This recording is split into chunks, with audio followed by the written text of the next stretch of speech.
Wala na, kakalad ka rin siya ng immigration. I-deport siya mga kababayan dito. Hindi pa kasi umuwi. Para may mapaglagyan siya, may matutuluyan siya rito. Kaya lang, hindi sa bahay nila, kundi sa kulungan.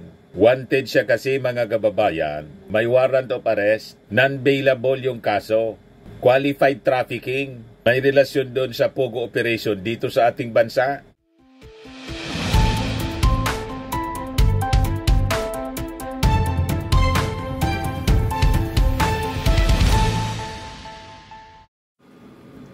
Hello po mga tugang, mga manoy, mga manay. Ako po si Dante Maravillas, Bicolano vlogger, broadcast journalist from Albay. Effective yung ano po? Effective yung pagdadaldal ni Atty. Harry Roque.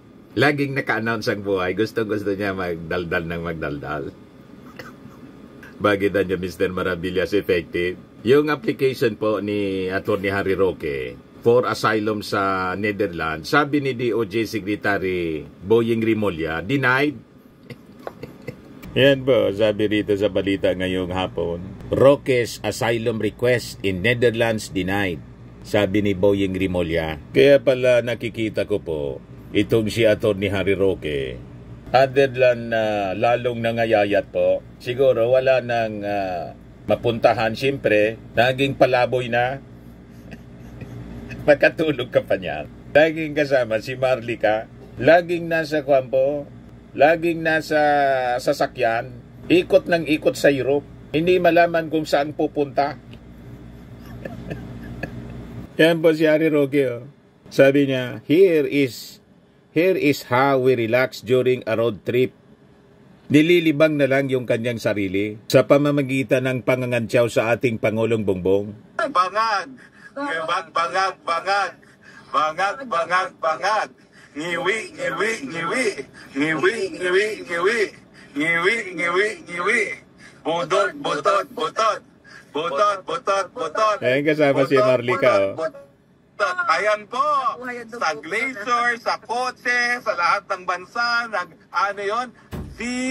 ano yun? Bangag. VNB. Tuloy pa rin ang VNB kahit saan, kahit sa umaandar na kotse papuntang Frank.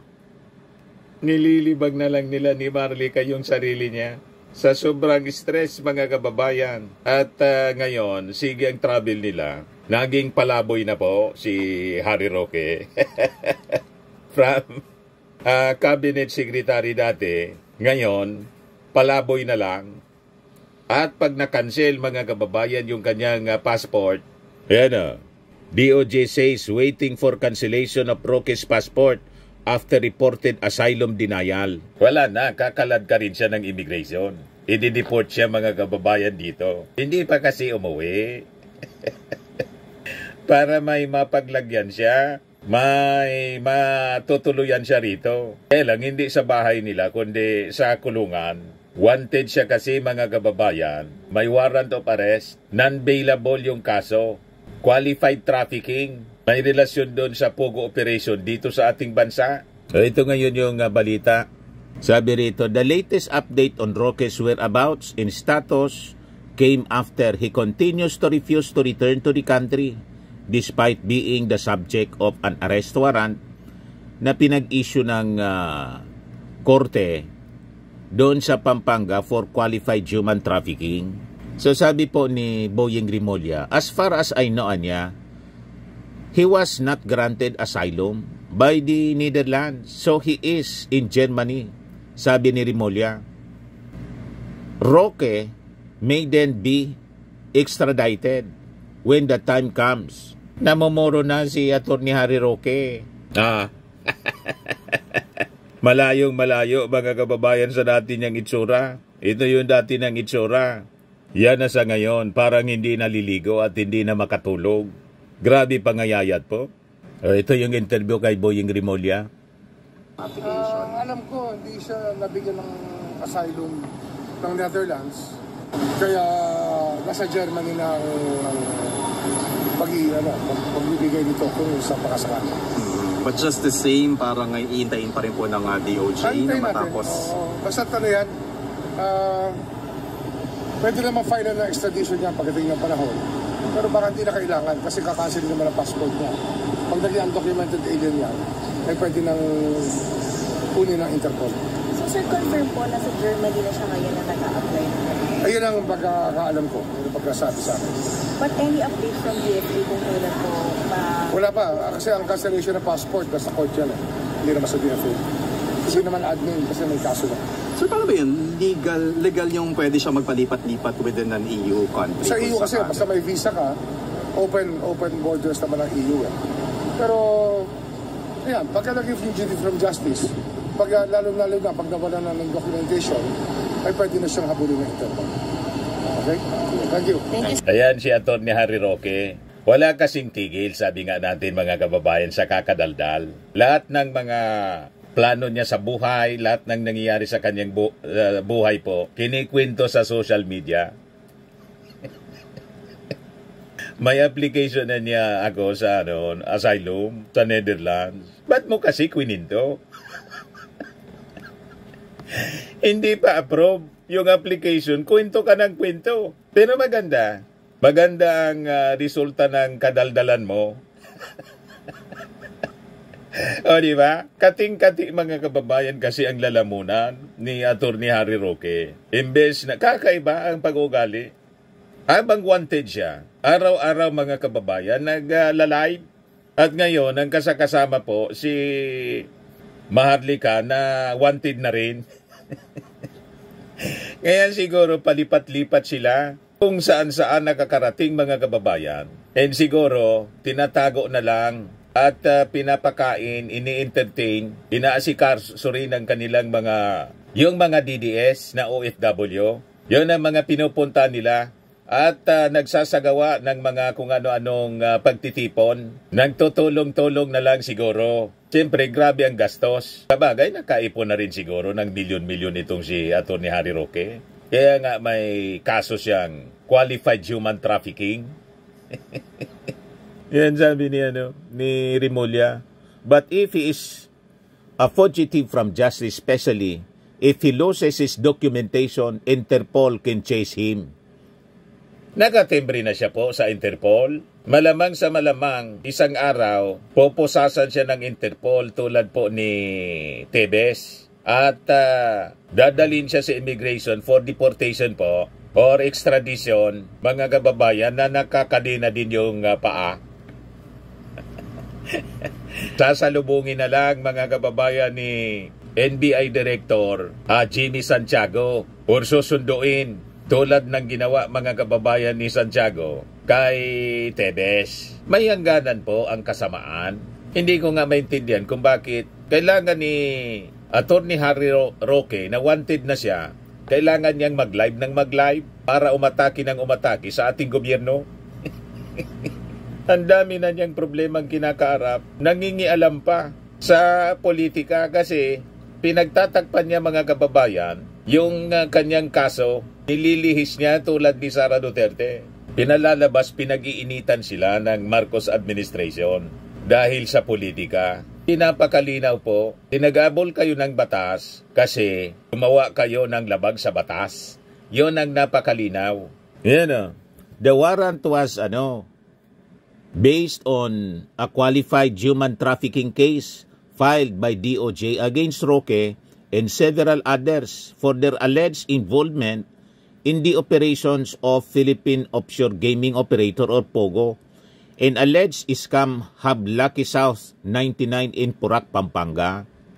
Kasama sa mga akusado si Cassandra Ong for violation of Section 41 in relation to Section 6C of Republic Act Number 9208 or Anti-Trafficking in Persons Act of 2023. Walang politika po mga kababayan sa kanilang pinasasangkutan na kaso. Walang kinalaman ng politika. Ang malinaw po yung kasong qualified human trafficking na kailangan kung hindi siya sangkot talaga yan ang paniwala niya. Dapat ang gawin niya tulad ni Laila de Lima.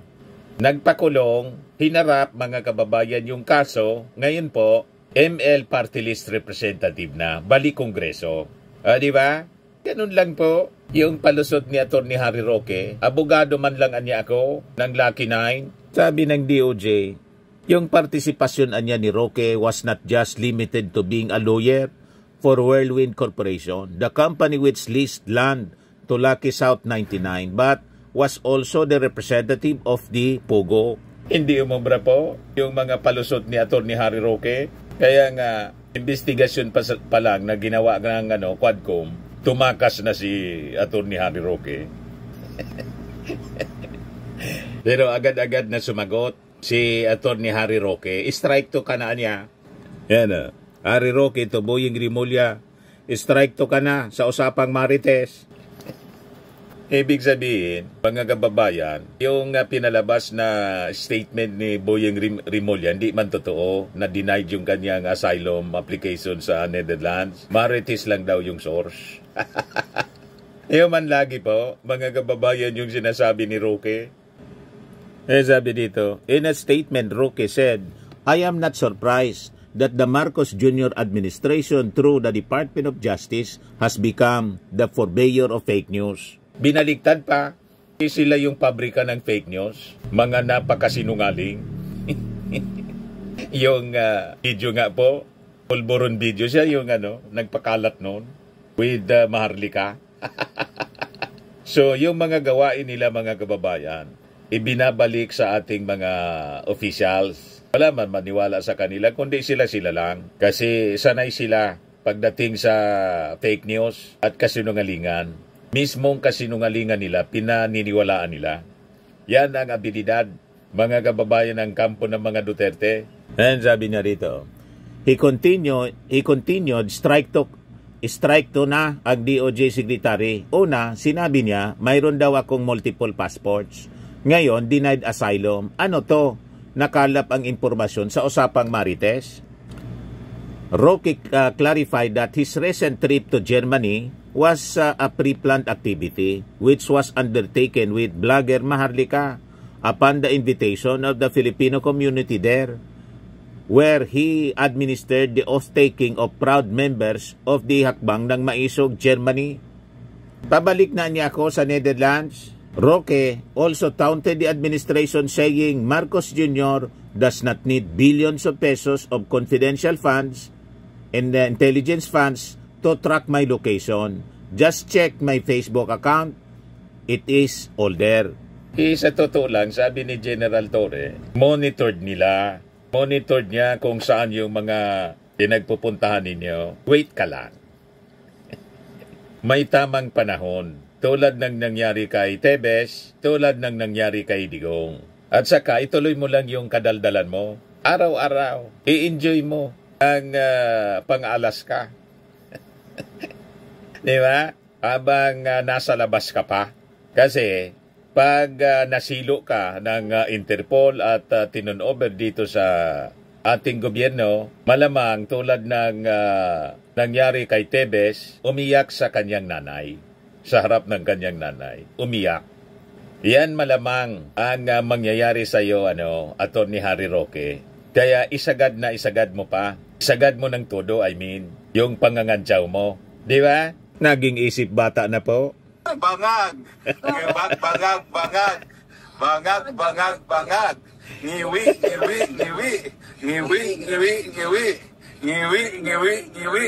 Butot! Ayan po, sa glacier, sa kotse, sa lahat ng bansa, bangag,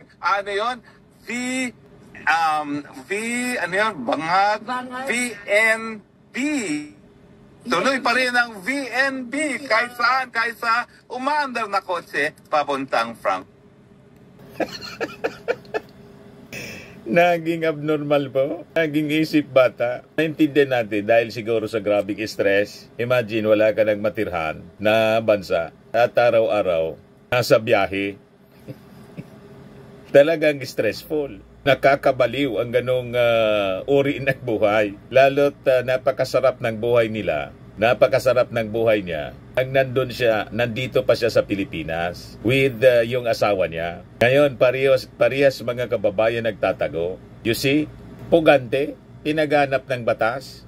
Ito pala yung bagong product namin mga kababayan. I am worldwide. Amazing pure organic barley. Negosyo siya ng aking anak na architect entrepreneur, Riz Maravillas. And endorsed by Maritoni Fernandez po. Cancer survivor, itong si Maritoni. For cancer-free life, try ninyo po itong barley. Ang mga health benefits niya, boost immunity, improves digestion, enhances energy levels, packed with antioxidants, prevent cancer. At itong ating programa mga kababayan, atid sa inyo nitong ating mga sponsors. Firmax Firming and Lifting Cream. Pinapay po sa mga pulses in affected area. Mainam po ito sa mga pains at paninigas ng mga kaso-kasuan. Ito sa mukha naman yung application, anti-aging, Automax po siya. Ito ay Glow Zero mga kababayan. Whitening po siya. Made in South Korea. Ito naman po, Nengxia Red Mix Fruit Drink. Gawa po siya sa goji berry. May anti-cancer properties po siya. At sa mga naghanap po ng malinis and spacious fitness gym, pumunta lang po kayo sa aming Colossal Fitness Gym. May Grab car rental din po kami.